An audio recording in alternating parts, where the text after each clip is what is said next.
Hi friends, நான் தான் தினேஷ் பேசுகிறேன். நம்ம ஊர் வந்து ஏதோ சொல்லுவாங்களே, வந்தாரை வாழ வைக்கும் ஊரா? சாரி வந்தாரை சாகடிக்கும் ஊர் இல்லை, கரெக்டு தானே? வந்தாரை சாகடிக்கும் ஊர். அந்த ஊரில் தான் நம்ம இங்கே இருக்கோம். ஏன்டா இது ஒரு கேவலமாக சொல்கிறேன்னா, அப்படி ஒரு கேவலமான தமிழ்நாட்டில் தான் இப்போ நம்ம இருக்கோம். கண்டிப்பாக நேற்று இந்த நியூஸ் பார்த்துருந்துருப்பீங்களா எல்லோரும்?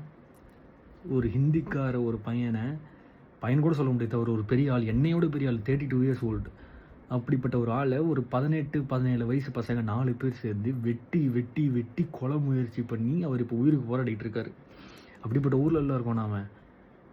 என்னது, எப்படி, ஏன் இந்த மாதிரிலாம் நடக்குது, ஏன் இதெல்லாம் நடக்குது, என்ன கருமம், என்ன கன்றாவினே எனக்கு தெரியலங்க சத்தியமாக. இதெல்லாம் பார்த்தா ரொம்ப டிஸ்டர்ப் ஆகி மனசு உடஞ்சி போய் உட்காந்துருக்க மாதிரி இருக்குது. இதெல்லாம் பார்த்தா என்ன அந்த கவர்மெண்ட் பண்ணுது, என்ன இவங்களாம் பண்ணுறாங்க? அந்த மாதிரி ஒரு சின்ன பசங்க மேலே கூட ஆக்ஷன் எடுக்க முடியலையா, இல்லை தெரிலையா, இல்லை இவங்களுக்கு வரலையா, இல்லை என்னன்னே தெரில. எந்த நியூஸ் சேனலும் இதை கவரும் பண்ண மாட்டேங்கிறாங்க. ஆனால் ட்விட்டர், இன்ஸ்டாகிராம்னு பார்த்தா என்ன பார்த்தாலுமே அவங்க வெட்டின வீடியோ வந்துக்கிட்டே இருக்குது.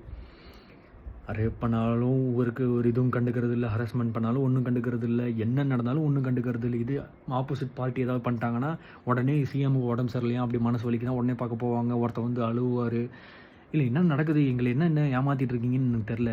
எல்லாருமே சேர்ந்து ஜல்லிக்கட்டு மாதிரி ஒரு போராட்டம் பண்ணாதே இவங்களாம் அடங்குவாங்களான்னு தெரியல சத்தியமாக. இதெல்லாம் எங்களுக்கு என்ன தலையெழுத்தாங்க?